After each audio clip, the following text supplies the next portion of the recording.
Her co-presenter, Darren Sweeper, is unable to be here, and she is presenting Is It Something We Didn't Ask? Examining our faculty's motivation to use our university's IR. Karen, it's all yours. Thank you so much, Jennifer. Good afternoon, everyone, and good morning as well.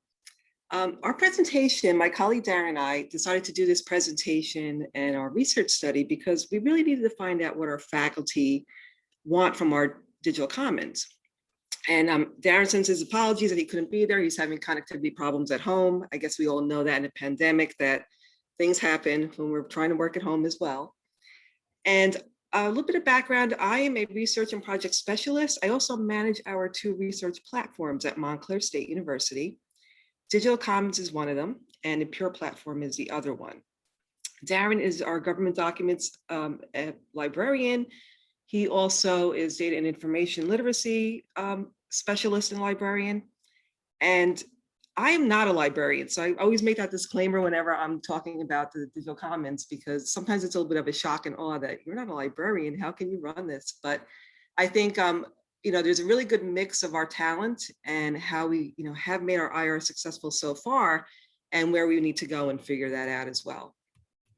So I'm going to, I'm not forwarding ahead.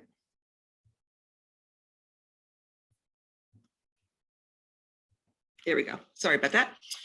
So a little bit background on Montclair State University. We are a public research university located in New Jersey, in North Jersey. We're about 12 miles or so from New York City. We are recognized in our state as a research university. We're an R2 doctoral university. We just became that about 2 years ago. We have over 21,000 students now, more than 300 doctoral, master's, and baccalaureate programs, and 10 colleges and schools. And as I mentioned earlier, we have 2 research platforms. So we have our Digital Commons, which is open to everyone in the university. That one you can put up besides research papers, it could be events, symposium, theses, dissertations. We accept a wide array of scholarly items into that. And as long as you're still employed at the university, or of course, if you are a professor emeriti, we do put your information up there as well. We keep it up there. Or if you're retired, we'll keep your information up there. It's open to everyone. And as long as you have a university net ID and a login, you can get into it. Our Research with Montclair portal is run through Pure. That's a little bit different. It's really relegated to only STEM related faculty, research faculty. And that's because we have part of a consortium with our state where all 6 research universities take part in it. And there's a license agreement. So we're limited to a certain amount of researchers that we can add to it. There is no uploading by faculty. The platform's not open for them to include, put their materials up there. Everything is kind of fed out of our HR system. So I'm really focusing more on digital commons because it's more user active and it requires our users to really be a part of it as opposed to the Pure platform. So our stats so far for digital commons, we publicly launched in April of 2018 and we started out with about 2,500 downloads. As of today, we're about 187,000 and change. So as you can see, we have grown. Our works posted has really grown, and a lot of that is due to not only research papers, but we did a lot of harvesting as well from our Pure platform into our Digital Commons platform. That was a help with Shannon Quinn, who will be speaking later on. Shannon Quinn is a great guiding force in getting that done. So it has built our content tremendously, and faculty are very appreciative. But I'm not so sure that they know the whole story behind the commons and why it's important to participate. So the purpose of our study, we've decided that since it's been about 3 years since our public launch, are we really getting our audience? Are we listening to what they need? Why are some of our faculty so happy to be continued participant, and some of them act like they've never heard of it? We do a lot of promotion. We do a lot of, there's been stories on us. We won an award 2 years ago. That was a national award for our repository. So, we are out there with the press of it, but maybe that's not getting the message across to our faculty. and our administrators who do research. So we want to identify what are barriers and what are some of the challenges that are presented. What do they want from our repository and what are their expectations? A lot of times we think that we know what they want, but unless we truly hear from them, we're not 100% sure that's what they need from us. And most importantly, what do we need to encourage our faculty to continue to deposit? We have these wonderful faculty champions who use it and they rave about it and they tell their colleagues. And then you have the ones who you kind of work with, you get them started and then that's it. You never really hear from them again or see any of their works going in. So what does the literature say? When we did a literature review, we found out that the motivation continues to be an issue across repositories. So it's not just, us, and I'm sure that everybody out there who runs a repository knows this. It's hard to get people to really participate in self-archive. There's also a disconnect, some studies found, between what repository administrators perceive that faculty need and what they really actually do need. That can go across a lot of services that a university offers. You think that, okay, this is what we think that they should want, but unless we're actually talking to them and finding out, maybe there's some other things that they might want, in addition to what we think. Lack of time, even as Ashley just said in her presentation, lack of time is an issue for everyone, whether you're faculty, your librarians, your staff, especially during this time. We're all been stretched to the limits and time continues to be a problem across repositories. And lack of awareness. A lot of people don't know, they know what a repository is, they know why it's probably there, but they don't know the true value of how it helps them, how it helps the university. And sometimes, we don't want to get lost in the messaging of, when we're out there, and make sure that we are tailoring needs to our specific faculty. So why is this study important? Well, first of all, it's going to give us insight, our team, library team, into what our digital commons looks like to our users and what they want. But it also encourages the use of qualitative measures. A lot of times with our library, we tend to use a lot of quantitative measures, and that's most programs, right? You do assessments and you get all these numbers and how many people are using your databases, how many people in and out of the door. Sometimes it's good to also know that there's a voice behind those numbers, and you gotta pick their brains a little bit and find out what can they contribute to, those numbers. What can they help also either solidify or bring some kind of brand new issue into it. The study also uses the creation of personas. Personas, I'm gonna get a little bit further into that as we go along the presentation, but it focuses on user experience. It really is about your user. This is really important too. Our strategic plan that we just rolled out right before the pandemic, and now we're kind of getting into the nuts and bolts of it, actually mentions digital commons. It mentions research. It mentions promotion of our research, specifically in the plan. And that for us was a huge coup. I was part of the team that worked on the strategic plan for the university. And it's so helpful when you do have a voice from your library to be able to say, hey, you know what, we're a really important part of the research ecosystem, and this is how we can be. So for us, that was everything. It's also very cost efficient. When you're doing qualitative interviewing, whether it's a small focus group or whether it's, semi-structured one-on-ones, it doesn't cost you a lot of money. Yes, it costs you time, of course, but you don't have to spend thousands of dollars on surveys and in hiring experts to look at your surveys or do all your data and formulating. It's really a pretty cost-efficient way of hearing what your stakeholders need. The sample size, faculty are invited using opportunity sampling. So we know who our research faculty are. We know who uses a repository. We know who our research faculty are and do not use a repository. Administrators who are /administrators faculty hold dual roles, like who they are, how we have dealt with them in the past. So, we knew who we wanted to invite into this. We have about 25 faculty invited. This happened last fall. 9 participated. Now the study is still ongoing. There was a couple of things that kind of threw a bit of a wrench into our timeline. So we're hoping to pick this back up in the next 2 weeks or so, some of the interviewing. I'd like to have at least 15. And worst case scenario is about maybe 10 to 12. It's a mix of tenured and tenure track faculty. 4 participants hold administrative appointments too. So not only were they pretty prolific research faculty, they are also in administrative capacity of a high level at the university.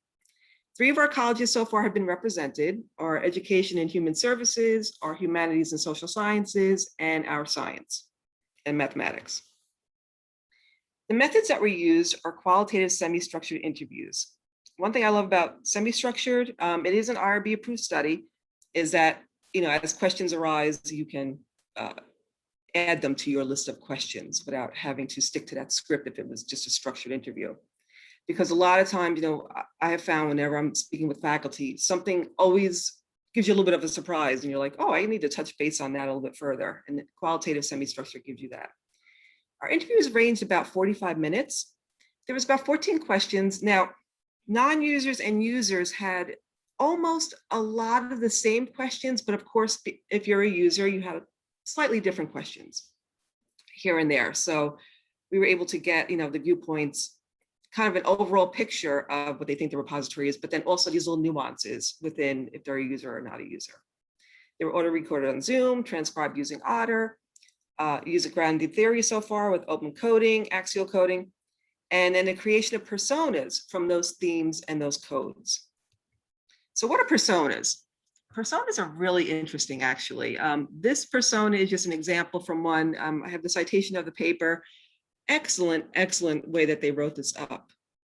I didn't share ours yet because our paper has not been published and our data is still kind of in the cleaning up phase and getting that together. So I didn't have that to share with you yet. But of course, at the end, I have my contact information and feel free to contact me. And I'd love to keep you posted on what ours look like. So the personas are a fictitious person. And when you're starting to write them up, it's kind of funny because, you don't want to bring identifiers in. So you don't want to have like a specific, let's say, justice studies professor with by name or by rank. You have to kind of make up a name. There's a lot of stock photos out there that you can use and kind of build your persona around the data that you're getting. So I have personas that are built around our tenure track faculty, but it might also have a couple of items from our research faculty. So you start getting together and looking at your themes and codes and saying, okay, this pertains more to this type of faculty member.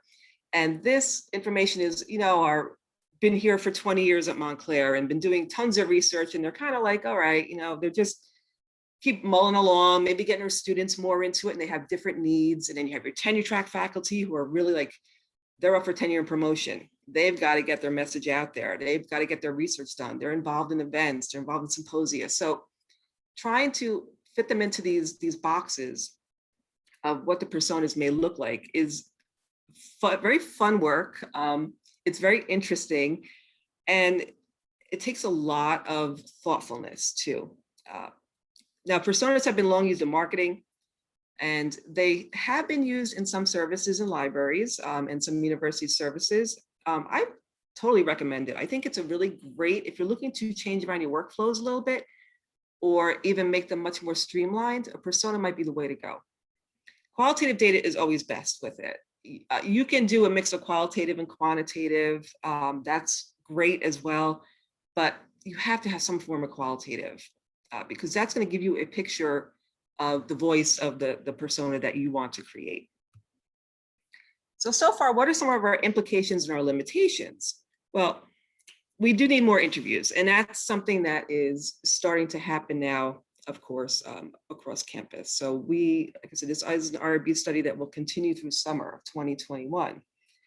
And I have some faculty that said, well, I'm a little bit busy in the fall, maybe the spring. And now my spring faculty, some are saying, well, maybe in the summer, I can, I'll still be happy to have a conversation. So most likely we'll have to extend our invitations to our faculty just a little bit longer than we thought. But one thought process too is that we want to follow this up with a survey. So whatever qualitative data we are now bringing in will also be used towards eventually having a quantitative survey. And with this qualitative data, you can kind of plug the holes, right? You know what you want to ask about your repository, but from these interviews, we're kind of getting some other information that's like, oh, we should definitely ask about this as well. And when that information comes back, I think we'll really be able to build our personas like so robustly that we're not really going to be missing any kind of gaps about the people that we're building. So this study and its methods can also be replicated for other library and university services. It can be replicated for student services that you do.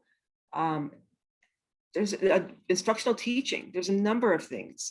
It gives you a lens and a viewpoint and a guide of who your users are. So not only great for the repository, try for some other items in the library. The study can also serve as a model for other institutions that need to increase their research visibility, especially those whose research designation status has changed. Now, we went from being an R3, or from a master's level when I started at Montclair, to an R3. Now we're an R2. And there was a lot of thoughtful process now that we're in R2. And besides a strategic plan, we hired a vice provost for research who is so on board with the repository, and he loves it. He helps promote it. He has really made it a part of the ecosystem that he oversees with research. And sometimes it's hard when you're an academic library and you have to get to that point of, okay, now we're a research library as well. And that's kind of where we are right now. We're struggling, and we're also looking at what are the opportunities that we need to take advantage of. How do we get to be, this R2 sustainable library? And how does our repository reflect that? So what we're looking to with this study is our sustainability for the future. Now, by having personas, by talking to our faculty, by making sure that, it's not like, okay, let's just keep putting papers up there and hoping that we get some downloads and maybe an article here and there, a little publication, a little publicity. No, we need to realize that as our university changes, we need to change our outlook as well and how we do things, and make sure that we are in step with what they're expecting from us. Now, with any qualitative data collection, there's always bias. So one thing that's really important is that when you are creating personas, in any kind of qualitative data that you're doing, you have to make sure that you're not building the persona that you want to see only, that makes your workflow and your life easier. It's tough. You have to take a step back and say, okay, this theme is not the greatest that's coming out, right? Maybe, you think that you're promoting it all over the place, and you have faculty coming back and saying, I think I know what the repository is, but I haven't really heard much about it. And you're at first you're shocked and thinking, well, how could you not know anything about it? And I'm not going to include that. That looks horrible if I put that in a persona. No, it's good. It's good to know that, maybe the message isn't coming across, and maybe your tenure track faculty don't realize that this is such a great opportunity for them to be able to share their work and get their metrics and put it in their tenure and promotion package, and that, the provost of our institution and the associate provost, love the repository and would welcome that information. So you have to kind of take a step back and say, look at what the data is really saying, and don't try to, fashion it to make you look good or the repository really look good. It's going to help you in the end, to be very honest about it. But of course, bias exists. You can't take it 100% out with any kind of a study. And it's the same thing with quantitative. I mean, your numbers, how you interpret them, right? It all comes down to that as well. You just have to be very mindful going forward with it. So some of the findings: lack of time. Don't we all know that? Faculty, administrators, tenure track faculty, research faculty, I just don't have a lot of time. I love it. I love the repository. Great idea. I don't have the time. Well, that's something that I wish I had a magic potion to overcome and hand out to every repository administrator, that we can fix that. But unfortunately, I don't have, as of yet, the perfect answer to how to you get them to still, even with a lack of time. But that's something that's going to take some investing, looking at our workflows and seeing how can we not only get some of the ones started who don't participate, but how do we keep them going? And I hope to, by the next time I present our findings at another conference, that we'll have some better answers for that. But I do know that faculty and administrators in particular, our faculty administrators, want to see a return on investment. And, if our administrators want to go out and tell the faculty at their department meetings and at their school meetings, hey, listen, you need to start putting your information in a repository. Let's start promoting what we're doing research-wise. We have this great opportunity. They need to be prepared to say why it's important. It's important to the university, right? And it's important to the university to have a place to promote and then get maybe more research dollars. Has to be a place for, when they're working on grants, that they can showcase what they've done and get more research dollars. Also, for themselves, for faculty, getting more promotion of their works. Maybe it's through some more social medias picking it up, some Twitter feeds, their statistics that they want to present or show for tenure, for getting their students that they're collaborating with on research projects, getting them the exposure that they need as well. So what's the return on investment? We need to have clear reporting measures to be able to show them, and clear, precise elevator speech language saying this is why it's important. And to get right into that, more reporting is needed. That's something that I really, truly need to start and want to start working on more and more. I feel like there's some great tools out there with Digital Commons, some of the graphics, Google Analytics, involving that as well. And, reporting is everything, especially to your provost, your deans, your chairs. I'm not sure how many people out there actually do a lot of reporting, but that's a great place to start, because if you're tailoring it towards them and showing them and keeping them abreast of what's happening, say on a monthly basis that they get a report, that's something that keeps their interest at least. Now, something that came out that was really interesting in one of the conversations was I had a faculty who's a high-level administrator as well. And this person said to me, I love the repository. And I love that marketing communications has, showcases some of the research. And, our vice provost of research has a whole research landing platform and, showcase research, showcase the commons on that as well. And she's like, but can't there be one place where we can kind of send our research to, and then all of you can put your hands into that bucket? And, and I sat there and thought about this for a little bit after our conversation. I'm like, that's a really great idea, actually. But how do we do that? So I'm currently working with our marketing and communications people trying to figure that out. I would love to say, send everything to the repository first and then we'll work on it after that, but it's not that easy, because I think if they had more of like a research, like a general email portal or something that they can send it to, and then, we'll have access to what we need and just take from it, that might be more helpful. Because if I'm asking them now to like go put in a repository and I'll send it out to everybody, that puts even more work of the onus on me. So that's something I'm going to think about. And if anybody has any ideas, or if you do something like that at your school, I'd love to hear it. But a centralized place to send research really helps with collaboration amongst your different departments too, and your university administrative offices, such as marketing and communications. One thing too is strengthening your existing relationships. We have our liaisons, and a lot of times I'm not sure, some of them are very strong in using the repository in their classrooms and instructional teaching, working with their professors, and some, they're not as active about the repository. And I think we need to, take a hard look and make sure that our liaisons have the relationship strengthened. We have our faculty champions, and a lot of times, you take them for granted. Yes, they love us. Yes, they'll give us a quote every so often, but are we actively checking in with them? No, I can't say that I always am, but they are the people who a lot of times when I have faculty appointments, they'll come and say to me, oh, so-and-so told me about the repository, this faculty member loves to use it, or they're using it for a grant. And, it makes you think, boy, I haven't really checked in with that faculty champion in a while. Maybe I should see how they're doing. How's everything going? Little steps like that. And all it really does is just take an email.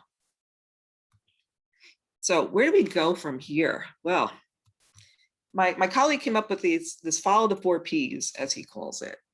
And, as this research study is ongoing, we're hoping that maybe we'll get some more insight. We're going to be interviewing next a few more faculty that are non-users. So most of our faculty have been users. but we'd like to get some more tenure track and some non-users into it as well. We need to have participation, right? So active outreach to faculty to encourage, strengthen participation and identify our barriers.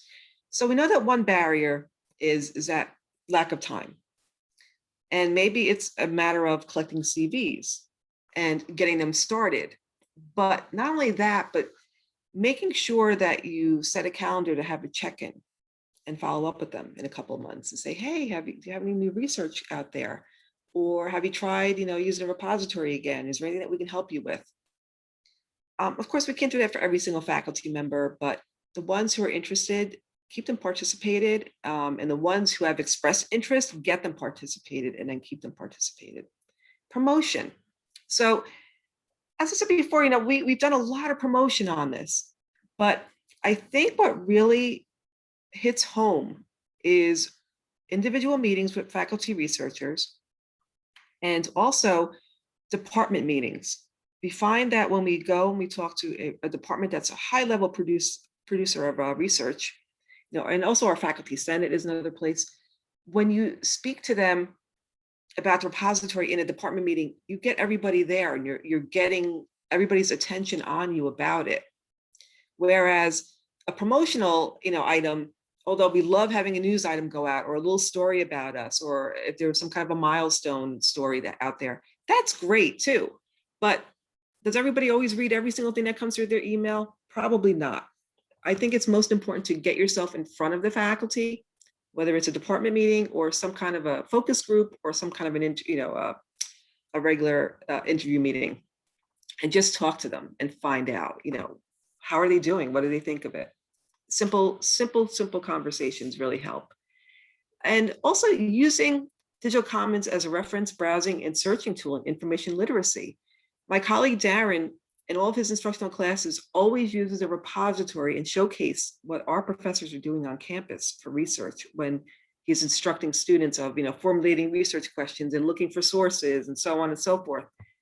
And when they're looking to collaborate or get ideas of who they can collaborate with, for different projects, he always brings up the repository. And I think that's very helpful, is that you're also showing that, you really enjoy what content is in there and you're very proud of it and you're very sure of the faculty research that's being performed at the university. And, again, focus on your faculty champions and continue to work with them. Because they are champions, they, it doesn't mean they'll always be a champion. They have a lot on their plate as well, besides just repository. So they are the best ones to recruit their colleagues as well.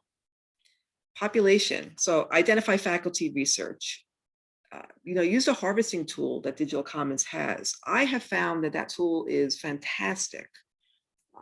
In fact, we use it a lot for a lot of our high producing departments to see, who should we be targeting. We also have a subscription to Scopus. And Scopus has been very helpful in narrowing down like who our top faculty are, what departments, who we should target for the research, putting it up there, collecting CVs, so on and so forth. Yeah, so that's some other materials that we're looking at. And then seeking out other materials as well. I've really been focused on events lately. We've had some phenomenal events happening because of the pandemic. And I'm finding that a lot of the content is really interesting. In fact, I have 3 that I'm working on at once right now, trying to get the content up there. And it led to one of our faculty advancement offices to want to put up all their materials so they have a place to archive them. And they've been producing and working with all the research faculty. So this was another big coup. It just started from this conversation of, one faculty member who had an event and wanted me to put it up there, to another faculty member looking at that event and saying, hey, we have this event as well. And then, getting our emails across campus about this event going on and that one going on. And because of the pandemic, everybody's on Zoom and everything's being recorded. And, it was a win-win. So look for other materials that you can upload as well to promote and get your faculty involved. Collecting faculty CVs. We have some student workers who we've gotten on that job, and they start looking at and comparing to what might be in the repository, and just kind of checking off what's in there, what's not in there. And we're starting to train students now more into uploading items. we actually have our IRB office as a graduate student. And I found out that our IRB office now has a checkbox form on their research forms saying that, would you like to share this with Digital Commons for our institutional repository? And if a faculty member checks it off, they keep track of it. And now they're sharing that with us, and we're going to train their student into uploading files up there as well. So again, all these little conversations that you start having with people start leading to more conversations. Progression. So the action or process of progressing. So towards our goal of making faculty research more available to university community in a world at large, we have to show that we are a vital part of the university's ecosystem. And that is really, that's not always so easily done. Sometimes when you're at a smaller university or a small library, how do you get yourself noticed with, all the top administration? And I was lucky enough that when I came into the position in the library, that I was actually put on another task force for middle states, and which led to me making friends with a lot of the higher ups and giving the library a voice. So we started to get more recognition. We have librarians who sit on various university committees, and every committee they're speaking up about the repository, or they're talking to somebody about it, or they're getting names of researchers and then reaching out to them. You have to get that seat at the table. I always call it that with the library, because a lot of times we are overlooked. We're there, right? We're doing all this great work, but we're not the ones in the lab coats figuring out, solutions to different, to the pandemic or to this or to that. But we are such an integral and important part of the research ecosystem at a university that we really need to make sure that we are talking to our faculty, we are talking to our administration, our top administrators know what we're doing. And the best way to do that is, even if you've had your repository for quite some time and it's highly successful, you should try just having some of these conversations, because you never know how it might help your workflow, or how it might lead to some other opportunity, or even as I just gave that previous example for the Office for Faculty Development, a brand new community on your repository site that really will drive, because that's what they intend to do, all this faculty trainings that they've done and research collaboration. They want to drive all the faculty that they work with, and it's a lot of faculty on a daily basis, to our repository to find these materials. So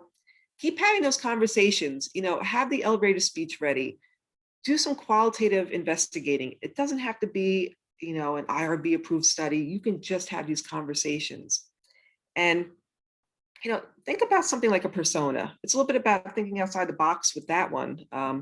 I was actually in my class, I got my second master's this past fall, and my practicum involved doing this research project. And I came across personas just by happenstance. And I was like, wow, that's actually a really cool idea. That's something that we can use that's a little bit more novel in promoting what we do in the library with our digital commons. So I ran with it, and, Darren's all on board now with it too.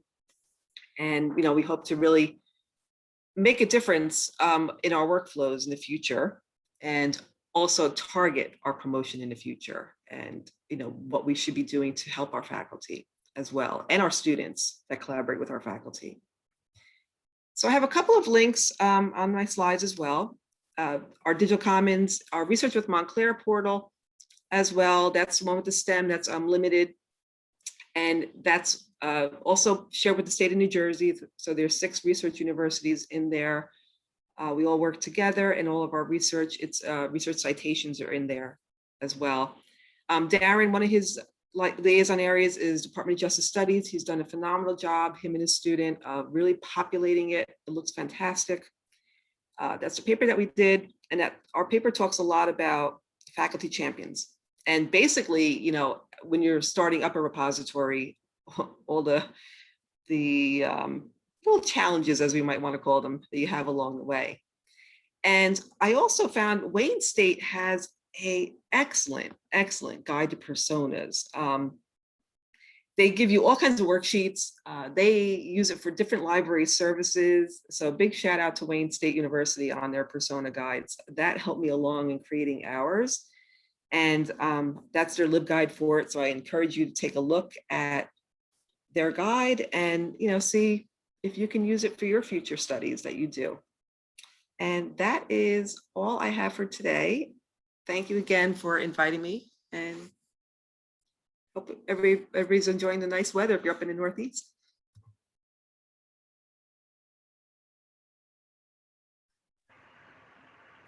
Thank you so much, Karen. Excellent presentation. If we have any questions, we've got a couple of minutes for questions before we take our next break. Feel free to use the Q&A box to put any questions for Karen.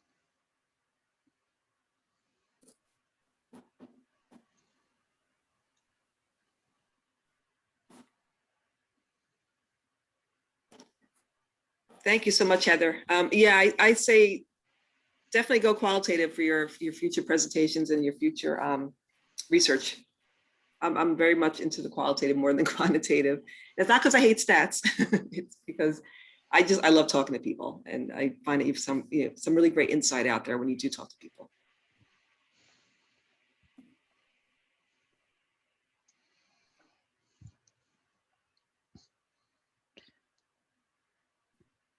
Okay, so if we don't have any other questions, what we're going to go ahead and do is